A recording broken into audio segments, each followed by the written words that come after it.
Warning: the following program may contain material not be suitable for all audiences. Listener discretion is advised. The borders of space and time have opened once again. And transmitting from the mountains of West Virginia, it's time once again for Let's Find Out with Diego. The universe is waiting for you. Wake up and remember. On this episode of Let's Find Out, since a young age, our guest has been on a mission to unravel mysteries that have captured the imagination of people across the globe. With an insatiable curiosity for history, mythology, and folklore, his YouTube channel, the Fedora Files, delves into the depths of the unknown, sharing captivating insights that will ignite your sense of wonder and expand your horizons. We will be getting into his latest book, Blood and Beak, Legends of the South Mountain Terror, a monster that lurked in the woods of the great state of Maryland.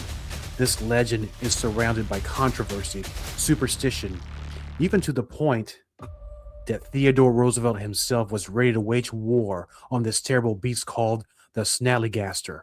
All this plus more. Please welcome a good friend of the show, author and cryptozoologist, Gregory Fedora. Gregory, my friend, welcome back to Let's Find Out. I am happy to be back. I love coming on your show. I love listening to your show. I love when we run into each other at different events. It's always fun. The last event we ran into each other, we were both busy, so we didn't get to really hang out, but I got to say hi to you. So that was cool. Well, that's mandatory, man. You know, every time I have you on the show, and I think this is your third time being on the show, that it always feels like I'm sitting down in a university and I'm learning about these cryptids sometimes for the first time. It's the same way I feel about when I watch your show on YouTube, the Fedora Files, and it's always a great learning experience. Oh, well, thank you. I have fun doing it. I like looking them up and researching them and talking about them and telling the stories. And I've been kind of on a hiatus from the podcast for a few months, but I'm going to be starting back up in a few weeks, now the new year and all that. And so I've wanted to put more effort into the stories, because a lot of times I tell the stories, and I was like, you know what, I need to do more with them and like add some more sound effects, music, make them more, for me, more entertaining. Because I think we talked before, like in books and stuff when I was little, and I'd find books in the library about monsters, but it'd just be a lot of words and no pictures. And I was like, I want more pictures. And so when I started writing my books, I try to put more pictures into them and make them visually cool, because that's just how I was. And then as I was listening to my podcast, I was like, yeah, I'm telling some cool stories. I go, but you know what? They can be better. Like, like I want them to be educational but entertaining. So people were like, that was fun. That was cool. That was, so I took some hiatus off and started working on that. And then also some fictional stories too that I'm going to be putting on the podcast that are just more just for fun and entertainment, but that's all coming. So yeah. Awesome. Now, with the new subjects that you'll be covering on your show, I know you took a hiatus and you just came out with a new book. Now, during this hiatus, have you discovered anything new that you think you haven't heard of in the past? There's a couple things, couple monsters, or more stories about a couple monsters. I actually found, like, besides Snallygaster, there's a few other monsters in Maryland, Virginia, Pennsylvania area, and one of them's like the hex wolf. And after I had done, I just did the Snallygaster book, someone actually talked to me. He's like, well, like in it, like there is one story involving the hex wolf / Dwayyo. It's the other name for the hex wolf in the area. And someone said, are you going to do one on that? And I was like, hadn't thought about it. But then I was like, so I started researching, and I was like, wow, there are about just as many stories about that creature as there is the Snallygaster. And so I was like, you know what? I think I will. So I started toying and putting some stories together. And like the Snallygaster book, it's a lot of the folklore that people may have heard some of it, but I made it more of a narrative because, again, I wanted it to be more entertaining. Because a lot of times you'll find these like stories or little clippets, and there'll be like the story's like a paragraph long, like Johnny was walking down the road and the Snallygaster came and knocked him down or tried to drag him away, and that's all you get. So I took that and I kind of looked at the era, what was going on, and I was like, okay, so Johnny was probably a moonshiner. So then I kind of make it more of a story, kind of tell who Johnny was and look into it, and then give it a more entertaining, more of a folklore feel as opposed to a little paragraph, because I feel like a lot of these cryptids and monsters don't get the justice that they deserve. Like it's like just a little snippet here, and then it's like, no, man, there was something else going on. So I kind of look into that time period, what was happening, and who it could have been, and some have more details, and some don't. So I've kind of found the same thing with the Dwaylo. There's a lot of stories where there's these snippets of encounters people had. I was like, that was probably a terrifying event. I'm gonna write it and make it terrifying. So, you know, I mean, as encountering already the cryptid itself is terrifying. You got Moonshine Johnny going out there getting caught by yeah, whatever monster that was, and yeah, yeah, and it's fun, Moonshine and that's Johnny. why, That sounds awesome. yeah, that could be a band name. Like we should start a rock band, Moonshine Johnny, and then we will sell moonshine at all the events, and that'll be and that'll make them like our I music more because they'll be drunk. was gonna say, it's like I told my wife when I first met her, and this might be kind of outdated joke. I said, the more you drink, the better looking I get. Yeah, no, it's not outdated. It's true. Like it's, yeah, I that's I constantly Fantastic. just give my wife alcohol, so then she like it's like, wow, he's really a great guy. No, that is what it takes sometimes. But Yeah, I going back to the before this is gonna go off the rails, and we'll talk offline. yeah, But yeah, last time I had you on, we were on the topics of lake monsters and sea serpents, and yeah. it's one of those where for centuries every culture has a story of a Has it? serpent. Hmm. Yeah, like Leviathan, a world serpent, or something like that, or like here more locally, like you talking about Chessie last time, Yeah, or there's so many Chessie, variations of Chessie across the United States. Yeah, Chess. Yeah, yeah, you got Chessie. Then you got like up near New York, you got Old Greenie. Then down in North Carolina, you got Normie, the Lake Norman monster, and they're all real similar. Like you got these similar stories, and Snallygaster kind of I feel falls into the dragon mythos, because it really is. It's like this part bird, part lizard, flying creature.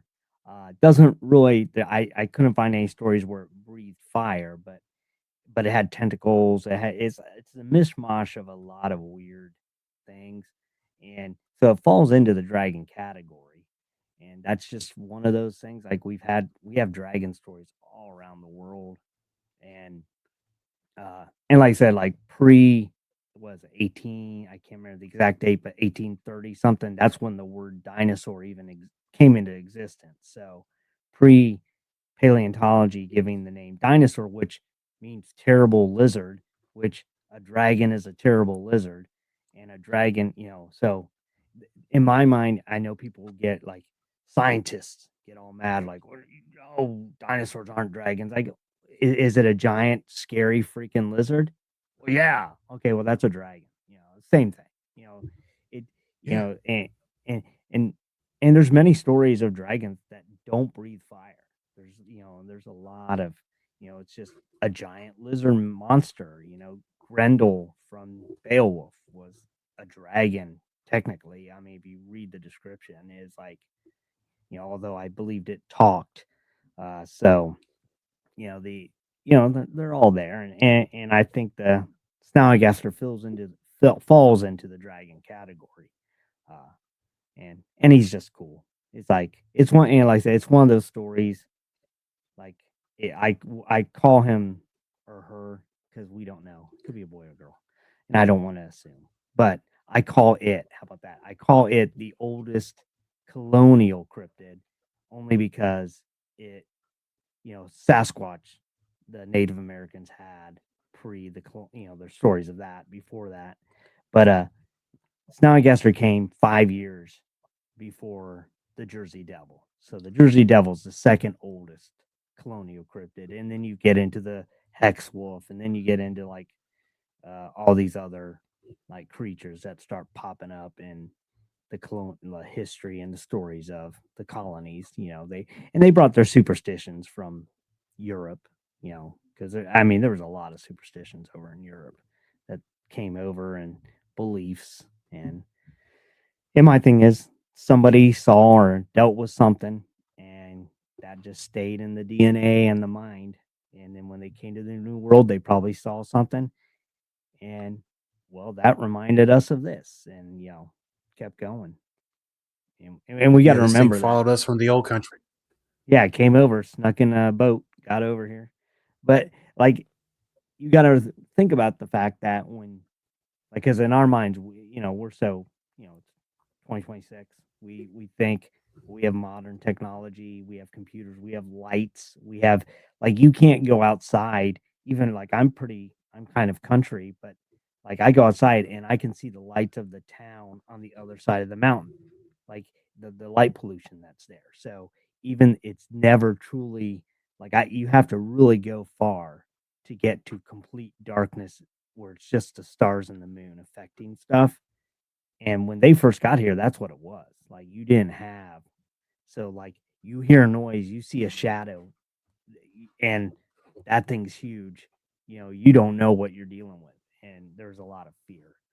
So, and again, it played into the superstition, and maybe they did see something that was prowling such as Sasquatch or something, and or maybe it was just a giant owl or a condor. We don't know, but it was enough to terrorize this area uh, from 1730 to I think the last supposed sighting was in 1975.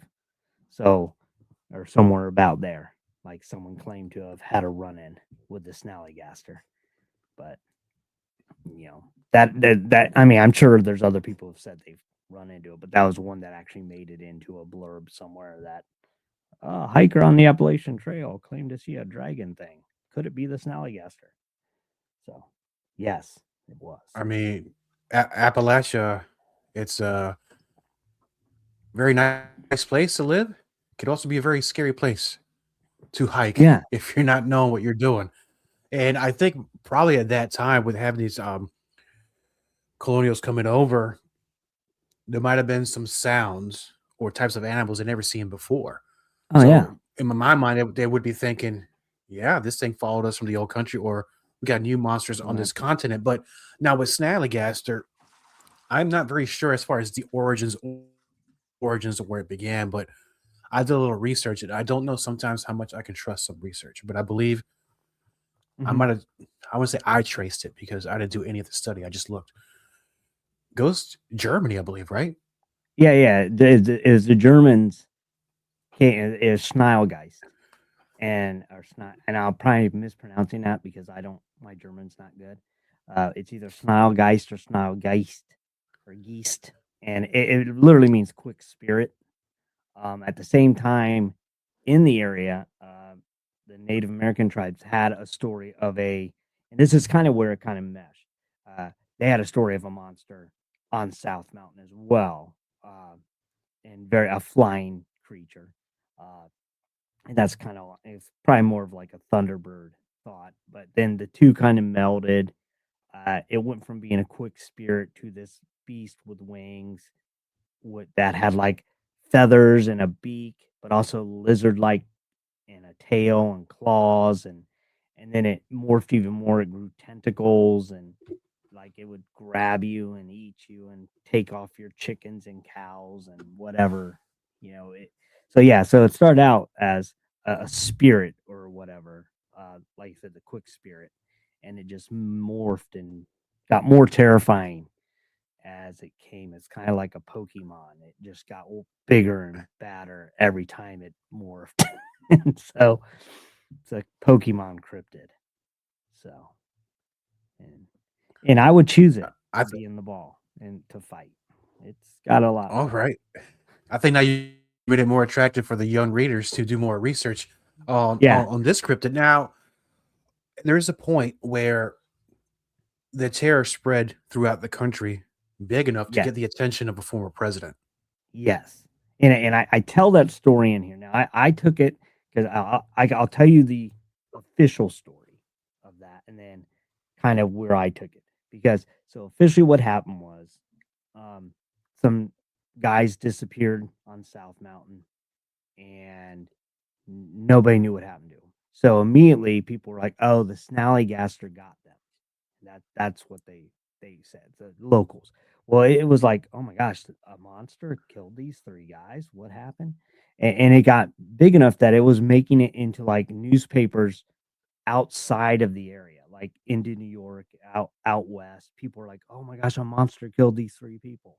To the point that Teddy Roosevelt got wind of it, and he's like, "There's a what?" Now, and the thing about Teddy Roosevelt is, yeah, he was big on big conservative for nature. He brought us to national parks. He did a lot of cool. He was also an avid hunter, and uh, he had belief in, he didn't call it Bigfoot, but wild man, which was his description was Bigfoot. He also believed in the Ozark Howler. He wrote about these, and he actually in his journal mentioned the Snallygaster because he was like, "Oh, I'm gonna hunt it." And he and his son Kermit, who was his, like, son, but also his hunting buddy. They are the ones who, when he went to Africa, Kermit went with him. But they had planned to come to the Middletown Valley to go up on South Mountain, hunt this thing down and kill it because it killed some Americans. And so he had planned to be here, and I think it was roughly like a few days before the planned trip. Uh, the bodies of the guys were found, and what had happened was, their distillery had exploded and killed them. And which, that happens when you're making illegal moonshine on a mountaintop somewhere, in the woods. Uh, it can happen. So the bodies were found. So the hunting trip got nixed. So they're like, "Oh, okay, it wasn't a monster. It was stupid guys." Well, that's the official story. Some think that he actually did come and he hunted it down. And then when they encountered it, and he either killed it or it scared it away, he was like, "Hey, America can't handle knowing that there's this out here. We can't tell people.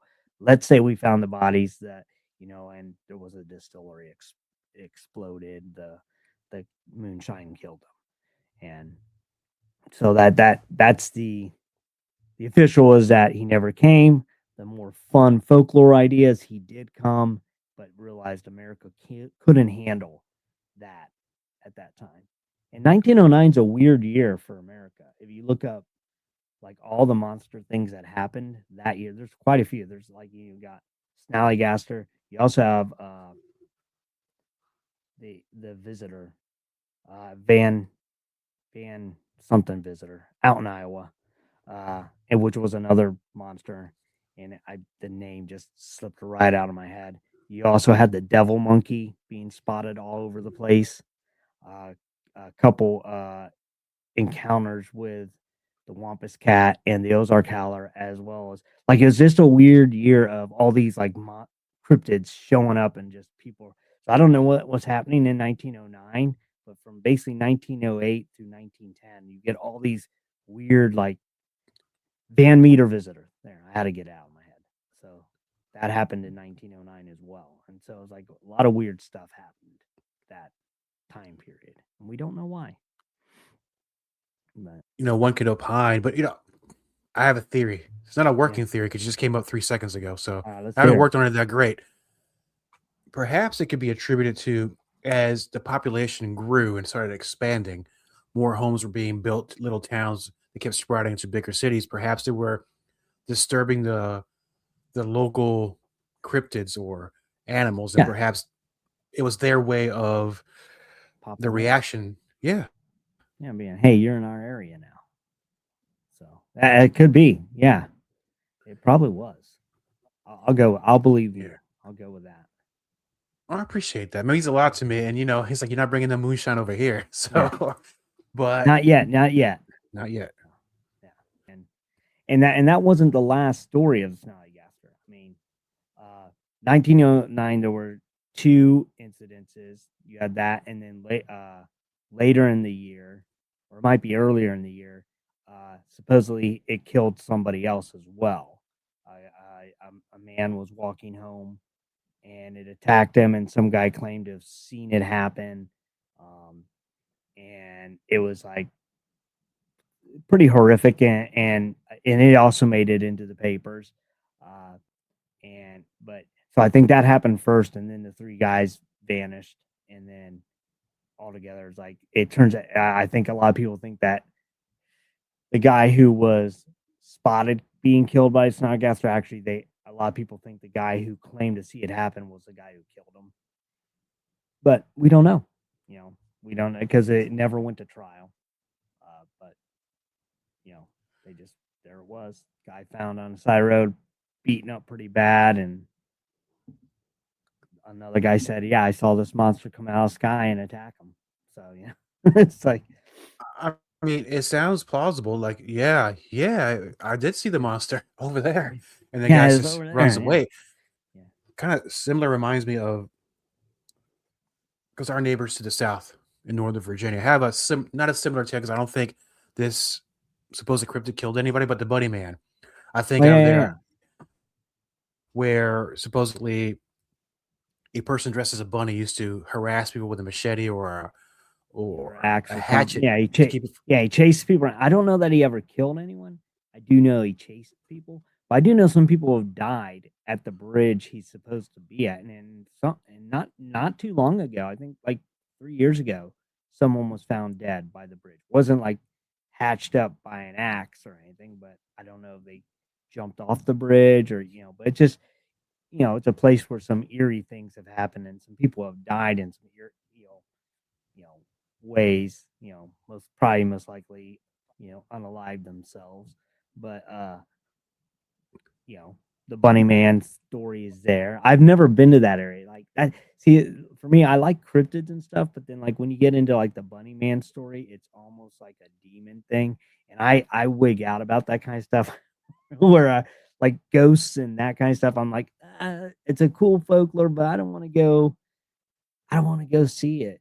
I don't want to go in that area. I just like it'd be kind of like that the suicide forest over in Japan. Like it's weird, it's creepy. I like hearing about it. I like the stories, but I would never go because if I did see someone dead, I would it would be like, oh man, that sucks. But also this is really eerie and there's something bad here. So I don't know. Yeah, I mean, it is as advertised, so don't go in Yeah. there. Yeah, I won't. Don't want to. Yeah, no, I wouldn't either. Now, this also, I think Louisville, Kentucky has a similar thing with it's a Pope monster, another Oh monster yeah, supposed to yeah. be hanging out by a train tracks. And I think Yeah. some people have been found dead there. You either get hit by the train, or you're gonna have to jump off, Yeah. or you don't And there's go there. you say same thing. Maryland has a goat man, very similar, like to like the bunny man. The goat man is by a bridge. It's like and I feel like it's a lot of them are by these train bridges, and then it kind of goes back to like the old story of the goat trying to go over the bridge and the trolls who lived underneath. So again, it's this mythos we have in our mind of dudes who live under bridges are not to be trusted, and and so there's always something weird about bridges and people. And a lot of the old stories like the Crybaby Bridge, again, it's at a bridge, and you hear babies crying, and they lure you to the edge, and and so there's something about bridges, and it's water. I think there's a lot of people say paranormal stuff. Water help. I'm not a paranormal person, ghost hunter. I have friends who are, but I don't want to. I'm gonna say it, but and I could be wrong, but I think they kind of feel like the energy of the flow of the river attracts spirits and stuff. So I'm not real positive on how that works, but I've heard it enough that there's probably something. And like I said, a lot of folklore and mythology revolves around bridges going over water, and there's a monster or something under it that you have to face and deal with. So there's like a weird connection. that I don't understand, Yeah, but I it's think there. they're great cautionary tales as well. Yeah, Don't go out there and yeah. mess around. And I think the Snallygaster was a cautionary tale. Like, don't go out into the woods alone. You don't know what's out there. There's this monster that will kill you, and we will never see you again. So stop making your moonshine in the woods. Do it somewhere else, safer. Do it somewhere else safe. Yeah, no, because there's something about the Snallygaster though that's making a little bit of a comeback. I Yeah. had a conversation with a person not long ago about Snallygaster, and they kind of opened my eyes a little bit because Mhm. anybody can take a story, and unfortunately, Snallygaster was that such cryptid that I think it was used for nefarious reasons Yeah. back in the day. To yeah, it kind of broke my heart, but I don't think the true Snallygaster would do something like that. Yeah, it was used to, well, I think it was to scare runaway slaves at one point, and then it was just to I guess put fear into African Americans in general.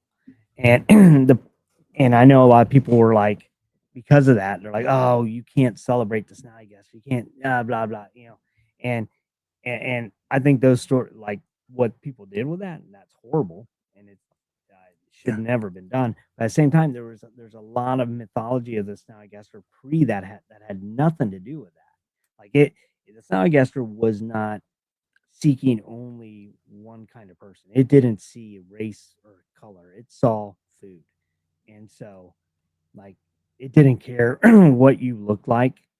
Uh, it was after everybody. But yeah, there was an article written. I know a couple of people who got quoted in that. Uh, I was not interviewed for it, but I know a couple of people who were interviewed for it, and I'm friends with them, and they were quoted, and they actually were very upset because a person who wrote the article misled them on what they were doing and totally turned it into this thing. And the thing is, they both told, like, yeah, that it was used that way, but they went on to explain that, yeah, that was a time. But if you go back, the Snallygaster is not the only one that got used that way. There's where, like, the Wampus Cat was also used in a very similar way down south. Like, hey, don't you go into, don't, the Wampus Cat will find you. Like the slave owners would tell their people that, and would put fear in them. Like, they had people who, like, and this is true. There were slave owners who would go in the woods and make noises sounding like a monster, or have people do that at night and be like, "Hey, the only reason you're alive is you're staying on my property. We will, you know, we may be horrible, but at least you're still alive." I don't know. So I mean, Snallygaster wasn't the only one, but someone wrote an article, and there was some controversy, and but like I said, I chose not to put any of those stories in the book because one, that in my mind those were, like I said, nefarious. They were done simply to oppress people, and I was like, that's I don't really think that's the fun of it. Like I think the Snallygaster is a fun folklore, fun monster to study, and interesting to see where it came from in the mindset. But I don't think that the two or three stories that happened with that, when there's about like 50, 60 stories of it, and there's two or three that were bad, I don't think we should throw the whole folklore out just because of two or three stories about that, you know. yeah. I wonder with covering that part of the history of it, if that's the reason maybe why it fell out of favor because It could have, yeah. because yeah. I mean, there Because is in my book, yeah. In my book, there is one story that takes place during the Civil War, and but it takes place during the Battle of South Mountain between the Union and the Confederates, and it was like it did. You can say it was nefariously used in a way that the Union knew that the Confederate soldiers were more superstitious than them, so they allowed the story that there's a monster on South Mountain, and it got into the ranks of the battle, and not to say that helped anybody, the Union win or whatever, but it helped. Maybe it did. Maybe they were more like, well, we don't want to charge up there. There's a monster up there. So, who knows? I mean, it probably did put some fear into some people, but yeah, I don't know. I wasn't there, so I just know that they eventually marched through Middletown to get to Gettysburg, and then, but so they did make it through, and they survived. The Snallygaster, at least. Snallygaster survived, and it's one of those things we're talking about. At one point, it's a very popular cryptid, and it kind of fell to like a C grade celebrity for a little while because honestly, we have so many cryptids that we talk about a lot of the same ones because we're talking about Bigfoot, we talk about Mothman, of course. If we're coming down closer to my neighborhood, my area, Flatwood Monster is a big thing. Grafton Monsters now having a second revival of sorts, and and that's cool because Snallygaster is slowly creeping up. I love the Grafton Monster, and I love that these lesser known ones are starting to get back into, like, people are finding. And like I said, I think that there was, like, because of the nefarious thing, that it kind of went away, and then slowly he's starting to get a revival. You said, and like the sad thing, and for me, is like, the Jersey Devil is pretty huge to the point that there's a hockey team named after him. That they got Mothman has a huge festival, and he's only been around since the 60s technically, and then just recently the Snallygaster in the Middletown area. They've only now had 2 festivals for it. Like, it's been ignored for so long, and Middletown Valley is where it lived, the Frederick area. And so they finally have had 2. This year it's going to be the 3rd annual, and they're trying to bring it back. And I talked with a lady, and I'm trying to get her to get more cryptid monster people to show up, because it's kind of more of a craft fair and like a beer fest, and there's some music. But I'm hoping to get it, more storytelling happening, and maybe some people come and talk about it, because people, like, every time I'm there, I'm like one of the only booths there. People come up and are like, "So what is this?" Because they have and because I have pictures of it, so I start telling the stories about it. That's kind of what led to me to write the book. Like, I'd been telling the stories about it, and so I'd been writing them down, so I knew them, and I was just like, you know what, I got them all together. I should, like, really polish them up, make them better, and then print them, because no one did. And, like, because I could never find a book about all the folklore. Like, there's books out there about the Snallygaster, and there's books that have the Snallygaster in it. Even Harry Potter books mention the Snallygaster, but no one had. I didn't know this, but no one had put together all the different folklore. So I did it, and when I did it, Frederick County has a Frederick magazine, and a lady contacted me and said, "We just found out you did a book about Snallygaster, and it's the first time someone's put together all the folklore." I go, "Really?" I had no idea. And so I was just doing it because I was like, well, I have them all together, I'm going to do it. So I got interviewed there, and then Hagerstown has a magazine. They interviewed me too, because they're like, "This is crazy that no one ever did this." I was like, "Yeah, it is crazy. Like, you think somebody would have." And what's cool is, if you want to talk about it real quick, like this is the book. And one thing I did, I had an artist, like, when I was doing it, I was like, because I'm not a good artist. I can, like, show you, like, here's like a picture. I don't know if you can see it real well, but that's the artist who did this. That's one of the renderings that he did. But the guy I got to do it, his name's Chris Battles. He was a Marine Corps combat artist, but he has stuff in galleries, and, like, he's a legit, like, amazing artist. And he doesn't do monsters. He does, like, he has stuff hanging in the Pentagon and in the White House. Like he's legit. Like, wow. And I've known him for years, like almost 30 years. I've known this guy, and we've been friends. And I he was at my wedding, I was at his wedding and stuff. So, like, but we've always talked about doing something together, but we've never done anything. So because I know he's always busy and he's always traveling and he's, got stuff to do. And so I contacted him because I was like, "Hey, dude, I know you teach some art and stuff. I go, do you have any artists that might be interested in doing some illustrations for a book, you know?" Uh, and he goes, "Well, what's it about?" So I told him, and he goes, and he had never heard of it. And he's like, even though we're friends, he goes, "Well, I just don't really talk about monsters with him because it just doesn't come up in our normal conversation." Right. But and then I was like, "Well, it's one." He knew I was into monsters, but he's like in the cryptids, and so I told him. He goes, "That is crazy." He goes, "I want to draw that." I was like, "Really?" I go, "Okay." I and he goes, "Well, do you have any like pictures of it?" I go, "Well, how about this?" I go, "I'm curious as to how you would draw it. So I will give you a written description of what it is and what I've heard. And I go, and you just take that." And I go, "Promise me you will not go look at what other people drew." And he goes, "Oh, okay, okay, okay."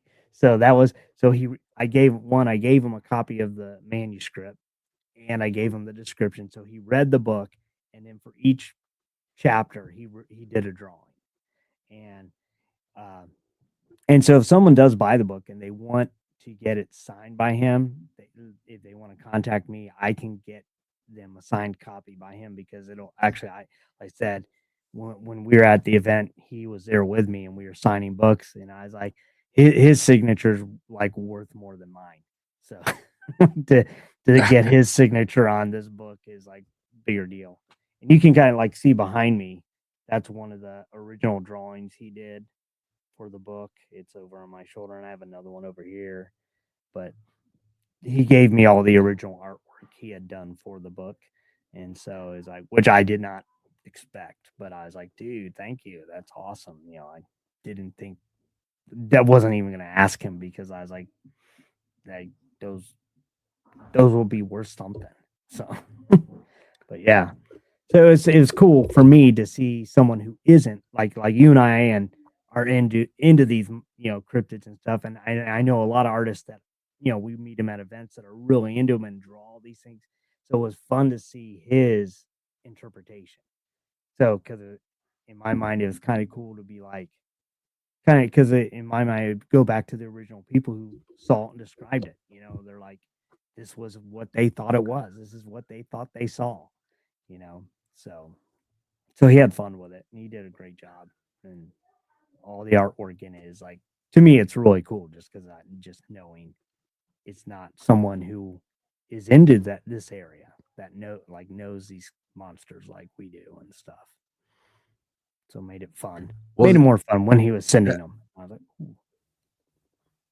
yeah, because person who, like you said, not into cryptids that you know of, and this is the first time you Mhm. probably ever heard of Snallygaster. For him to come out with that drawing, he was pretty spot on. I think he captured the spirit of Yeah, the animal very well in the drawings, and I did get to meet him at the event. Also, very nice guy, yeah. very nice guy. Oh yeah, very I cool. met Very. somebody. I met somebody. Yeah, I met somebody else at that event Oh for yeah. something else.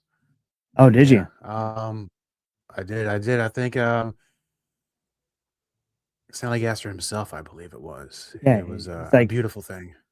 right there, right there. Can you see his head? You can see he's peeking over, watching us. Partially a little shy tonight, but Yeah, yeah. He's I just sitting mean, there. was this? Did you make that outfit? Yeah, yeah. My daughter and I, uh, when we knew we were going to do the event, because one, I knew uh, it was Decrypted Halloween. I knew I was going to be debuting the book, like because I'd been working on it and then working with Chris doing the art, and the plan was we're going to release it last October. That was a plan. I was like, well, I want to do something cool, so we're like, we got to get a costume for it, like someone to wear a costume. And so we went online and so what we did is like she's really talented artist in her own way of like not really drawing but photography, and like she's a good drawer too, but she does pretty much everything. She does stop motion, claymation stuff. And so we were like, let's make a costume. And she goes, well, that's going to take some time. She goes, how about we find one that's kind of already in a way done. So we looked online and we found like this dragon, and it was really goofy looking. So I was like, okay, let's order it. We ordered it, came, and then we just totally like ripped off the eyes. We took off. It had some other stuff on it. We took all this stuff off, and then we redid it, made it have one single eye. Then she made all the tentacles for it, and then we like redid the body so it was like fatter, and so we had a lot of fun making it, and then got my other son to wear it. I was like, dude, you want to be the Snallygaster? And he's like, all right. So he was there at the event, running around, walking around in the Snallygaster outfit, you know, waving and meeting people. And hopefully he will be at the next event that we do. So, which I have not decided when, but it's very hot. So there's a couple summer events that we need to get like a cooling vest for him to wear, because even at that event we were at, and it wasn't a hot day, he was like, he was like, after 40 minutes, he's like, I gotta take this off. And he would go take a break for an hour, then put it back on.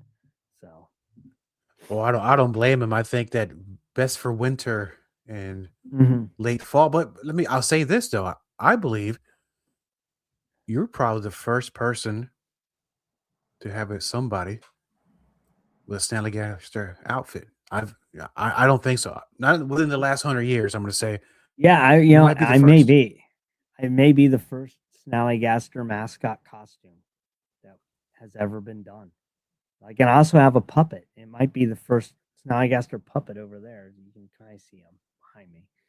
He's over there. I remember him. Yeah, Saul. That's how I first met you. Yeah. I had the puppet. So that's Saul 1, and then the big costume is Saul 2. So I just named him Saul the Snallygaster, and it's the same. He just, like I said, he's like Pokemon. He went really small, now he's really big. The next one will be something I can ride, and little animatronic dude I can ride on its back, and it maybe fly. We'll put some drones inside it, and it'll fly me around. So that'll be the next incarnation. Oh, they're gonna get plenty of phone calls about a flying dragon across the tri-state area here, man. So you gotta be careful. Yeah, I'll get shot down by the military. Crazy man in hat on a dragon. We have to shoot him down. Yeah, that would suck. Well, that's a hell of a promotion for your show, man. That would be great. And not really great, but it'd be something. Yeah. Let's just say that. Now, I know that 2026 is already here, and I've seen you a few times here in 2025, the last few events. I believe it's going to be a very busy season for you. I know you're working on some material for your show on YouTube. What's coming up, and then what events will you be doing this year? Well, I'll definitely be at the Snallygaster Festival in Middletown Valley again, because it'll be the 3rd annual. So I want to try, and I'm going to keep going to that as much as I can to try and help them build that up, because I think it's really good. I know also in the fall, like these are the ones I definitely I'll be at. There's a Sleepy Hollow Fall Festival in Middletown that I always do. So I'll be at that one. And then I'm kind of just looking at what events. So I haven't nailed any of those down, but if people come to check me out on Instagram, I will be announcing where I'm going to be and when. I'm going to also try and talk to a couple places in the Frederick County, Maryland area to try and do, because a couple people was like, you need to do some book signings and book, talks, and, and so I'm going to talk to a couple of the libraries in the area where I'll have my books available to sign and talk and tell some stories, and maybe have Saul there with me, and he'll shake hands, take pictures with people. He's very friendly now. He's become very domesticated. He hasn't killed anyone in years. So, he's, the Snallygaster, he's enlightened, but yeah. He's doing very well. Yeah, and I'll be announcing those, and like I need to talk with you because you know more events than I do, so I need to find out like what cool ones I should try and get into, because I definitely want to. As far as the podcast, I said I'm working on. I'll probably be having some more guests, talking to some people. I'm going to be, like I said, I'm working on some stories. I actually have something that is not really cryptid inspired. It's comic book inspired, but it's a story I'm telling, and it's going to be in multiple parts, and it's going to be happening throughout the year. So it won't be back to back. So it'll be like episode 1, and in a couple months I'll do episode 2. But it's the story of a superhero comic book character I created, and interestingly, it's going to be a musical, and we have a friend of mine and I have worked on the music, recorded. So the first episode, all the music's recorded, and I'm putting it together. So we have all the voices recorded. So it's going to be a superhero musical that I just wanted to get done, and that'll be coming out probably in February. The first episode in February, and then the second one probably April. So it'll be every 2 months I'll do another episode of that. But then I'll continue to be doing the monster stories I said with music, sound effects, and fun stuff. So and there is one of the stories in here I'm working on. I'm going to turn it into like an audio play. So almost like an audio book, but it'll be on the podcast. It'll just be, and I don't think I'll do it for every story, but there's at least 2 in there that I want to do that way that I think would be fun. So, those are all going to be working on as well. So I got people, voice actors and stuff that are helping me out with that. So we're going to have a lot of fun in 2026. So there'll still be fun stories, fun interviews, but then there'll be cool, like weird, entertaining little things. Just, I'm looking forward to all what you just said. I'm just sitting here. I'm not twitching from the caffeine, but anticipation of what's coming up.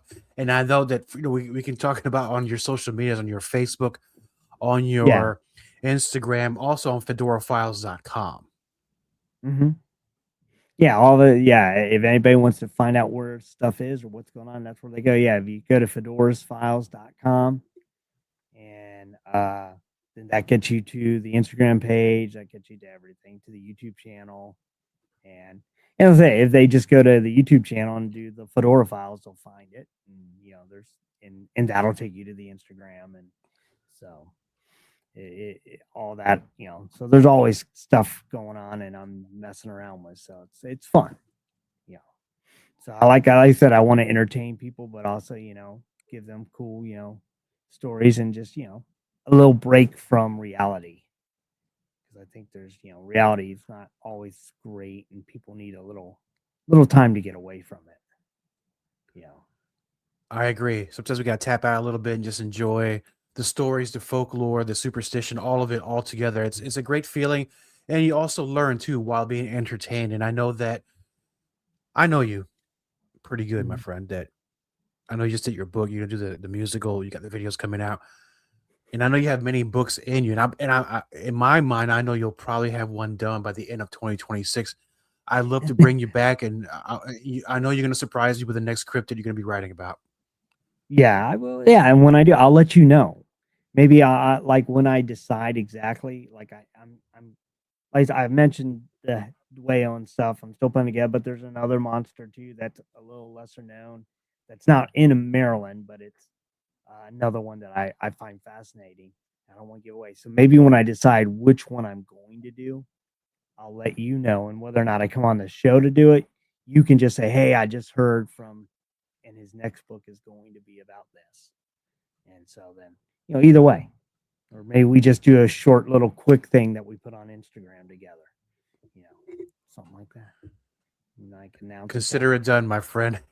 Thank you for coming back on Let's Find Out, and I'll see you later this year. Oh, definitely. Thank you for having me again. Thank you, my friend. Copyright Diego the Podcaster.